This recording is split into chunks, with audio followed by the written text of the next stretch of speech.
both the Langur and Vanara, that is monkeys, they come together and will not fight.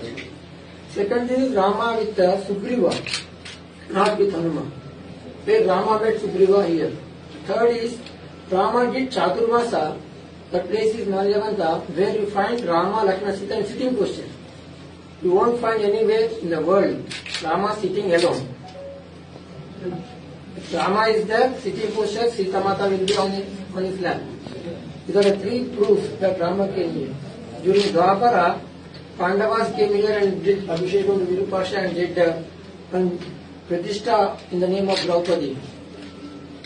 And Kali Yuga, Vidyalanya Swami, Garbhapsi, what we are calling today, he did Harihara Bukka to our Dharma.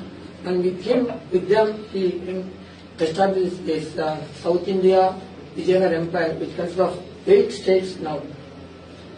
This is the small history, and you have time, you can visit all these. If you do kabaddi, will take minimum 3 days.